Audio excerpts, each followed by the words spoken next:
నమస్కారం,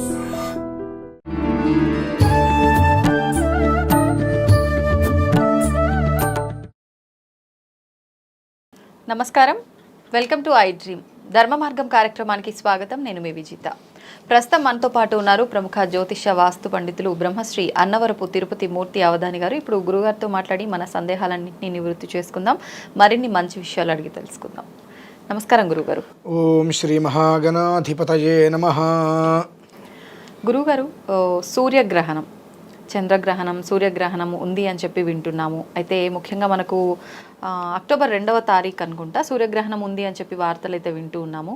కానీ మనం ఉగాది పంచాంగ శ్రవణం టైంలో కొంతమంది పురోహితులు అసలు ఈ సంవత్సరంలో గ్రహణాలు మన దగ్గర లేవు అని కూడా చెప్పడం అయితే జరిగింది.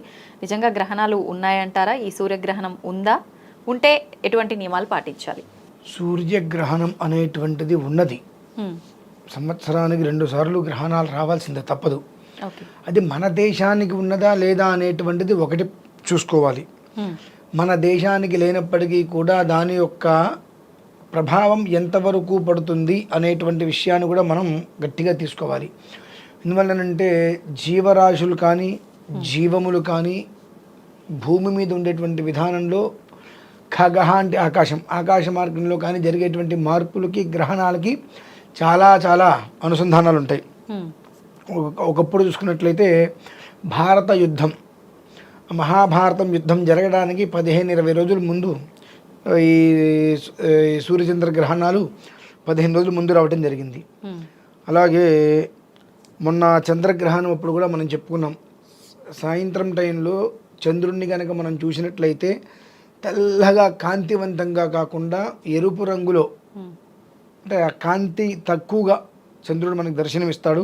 స్వతహాగా పౌర్ణమి అంటే తెల్లగా నిండు చంద్రుడు పౌర్ణమిగా ఉంటాడు. కానీ అలా కాకుండా కాస్త రంగు మారి పూర్తిగా ఎరుపు అంటే ఎరుపని కాదు, ఒక తీరులో ఒక రకమైనటువంటి కాంతిహీనంగా దర్శనమిస్తాడని చెప్పడం జరిగింది. ఆ రోజు మనం చూసాం చంద్రుడిని కూడా, హారతి కూడా ఇచ్చాం అప్పుడు అక్కడ పెద్దగల్లేపల్లి గ్రామంలో.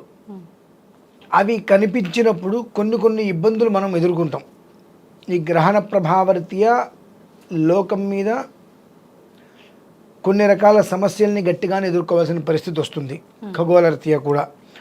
ఎందువలనంటే సూర్యోదయం సూర్యాస్తం మనం ఎలా అయితే అనుకుంటూ ఉంటామో సూర్యగమనాన్ని అనుసరించే మనకు తెల్లవారుతుంటుంది ప్రతిదీ. సూర్యుడు ఎంతవరకు నడుస్తూ ఉంటాడో దాన్ని అనుసరించే విధానం అంతా వెళ్తూ ఉంటుంది. ఆ విధానాన్ని అనుసరించి ఆ నడకకి ఎప్పుడైతే కనుక ఆటంకం కలుగుతుందో అది ఒకవేళ ఏదైనా కారణం గ్రహ కూటమి కనుక వస్తే దాని యొక్క ప్రభావం మరింత ఎక్కువగా ఉంటుంది, అనుభవించాలి. ఒక నెల రోజుల క్రితం వెనక్కి వెళ్తే మనకు అమావాస్య వచ్చింది. ఆ అమావాస్యకి సంబంధించి ఒక 5-6 రోజుల ముందు ఎలాంటి ఇబ్బందులు వస్తాయి, ప్రళయాలు వస్తాయి మనం చెప్పుకోవడం జరిగింది. దానికి ఎలా నివారణ కావాలని కూడా మనం కేదార్నాథ్ వెళ్ళటం జరిగింది. అంటే చిన్న విధానాలు వేరు. కానీ ఇప్పుడు వచ్చేటువంటి అమావాస్యకి మళ్ళీ మామూలుగా కూడా అది పితృపక్షంలో వచ్చింది. ఓకే, భాద్రపద మాసము పితృపక్షము, అమావాస్య గ్రహణం, బ్రహ్మయోగము బుధాదిత్య యోగము ఇవన్నీ కలిసి వచ్చాయి. అది ఒక రకంగా శుభాన్ని సూచిస్తూ ఇంకొక రకంగా ఇబ్బందులను అయితే బాగా గురి చేస్తుంది. ఇందున ఒక 5 రాశుల వారికి గట్టి దెబ్బ తగులుతుందమ్మా. ప్రమాదం అనేటువంటిది చాలా ఎక్కువగానే 5 రాశుల వారికి. 5 రాశుల వారు అంటే సుమారుగా 28 నక్షత్రాలలో అభిజిత్తో కలిపి 28 నక్షత్రాలు అంటే 15 నక్షత్రాల వారికి సమస్యలు. అంటే 15 నక్షత్రాల వాళ్ళకి సమస్యలు అని అంటే 27లో 15 తీసేస్తే ఎంత మిగిలినవి ఎంతండి? తక్కువ. అంటే ఎక్కువ శాతం ప్రమాదం అనేటువంటిది పొంచి ఉంది. అది సామాజిక వర్గం అంటే మనుషుల మీద పడవచ్చు, ఆస్తుల మీద పడవచ్చు. అనర్థం అనేటువంటిది ఏదో ఒక రకంగా మనం అనుభవించక తప్పదు. ఈ గ్రహణ ఛాయ అనేటువంటిది గట్టిగానే ఉన్నది. పూర్వం ఈ స్థితిలో ఇంత విధానంలో వచ్చినటువంటిది చాలా తక్కువ. కాస్త స్కేల్ పాయింట్స్ ఉంటాయి 9 పైన, అది దాని యొక్క తీవ్రత అనేటువంటిది చూపిస్తుంది. దాని నుంచి మనం బయటపడాలంటే భగవద్ ఆరాధనే మనకు శ్రేయోదాయకం. ఆ సమయంలో ఇప్పుడు మేషరాశి వారు, మిథున రాశి వారు, కర్కాటక రాశి వారు, వృశ్చిక రాశి వారు, మీనరాశి వారు, ఈ 5గురికి ఇటు కుటుంబ రీత్యా కావచ్చు, ఆర్థికంగా కావచ్చు, మానసికంగా కావచ్చు, ఆరోగ్యంగా కావచ్చు, న్యాయపరంగా కావచ్చు, చెట్టు నుంచి ఎటైనా ఇబ్బందులు ఉన్నాయి. అంతకు మించి అపనిందల దోషాలు ఎక్కువ పాలవుతారు.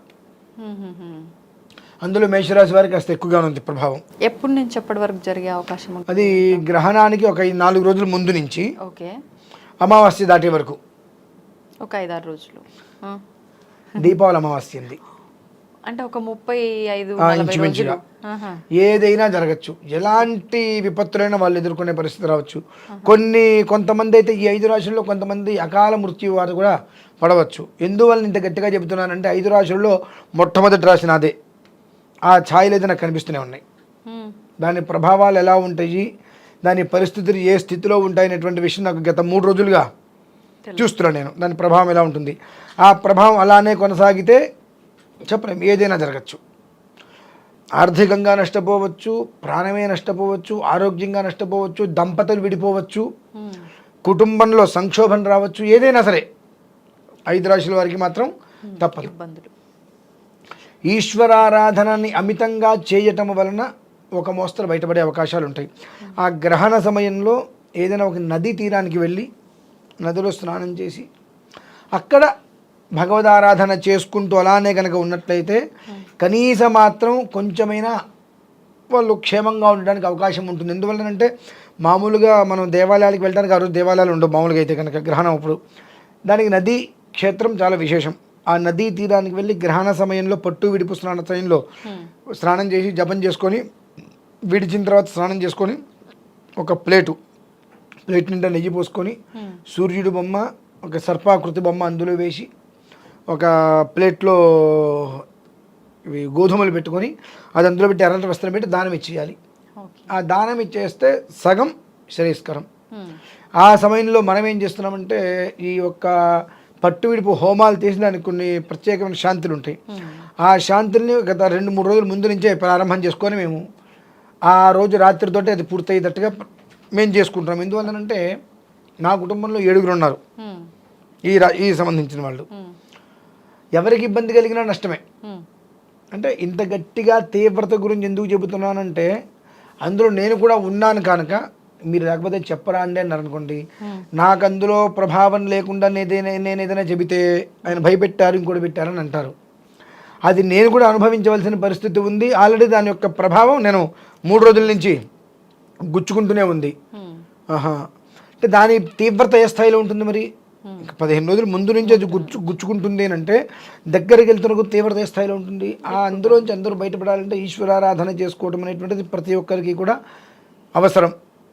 ఖగోళరీత్యా పడేటువంటి ఇబ్బందులు దెబ్బలనైతే కనుక చాలా ఎక్కువగానే ఉన్నాయి. 100కి 40% మనం తగ్గించవచ్చు. అంటే కొన్ని ఆరాధనలు భగవద్ ఆరాధన ఎక్కువసేపు చేసుకోవడం వలన 100కి 40% మనం తగ్గించుకునేటువంటి మార్గం ఉంది. అంతే తప్ప దాన్ని పూర్తిగా తీసేసే మార్గం లేదు. ప్రభావాన్ని మనం తగ్గించుకోగలుగుతాం. ఆ తగ్గించుకోవాలంటే ఈశ్వరారాధన చేస్తూ నాయన తండ్రి అపరాధ సహస్రాన్ని నమస్కారం చేసుకొని ఓం నమ శివాయ ఇంకోటి ఏదో ఒకటి అట్లా భగవన్ నామస్మరణ చేసుకుంటూ కూర్చుంటే శ్రేయస్సు అనేటువంటిది ఉంటుంది. నష్టం ఎట్లాగో పడలుతుంది, కానీ ఆ నష్టం అనేటువంటిది మనిషికి అనర్థం జరగకుండా ఆస్తి పోతే మళ్ళీ సంపాదించుకుంటాం. మనిషికి అనర్థం జరిగితే ఏం చేయలేం. కాబట్టి ఈశ్వరారాధన చేసుకుంటూ క్షేమంగా ఉండి ఈ గ్రహణం నుంచి ప్రతి ఒక్క మనిషి కూడా తప్పుకోవాలి. ఈ గ్రహణ ప్రభావం అనేటువంటిది మీద పడకుండా మనల్ని మనం కాపాడుకోవాలి అంటే ఈశ్వరారాధన చేయక తప్పదమ్మా. ఓకే, ధన్యవాదాలు గురుగారు.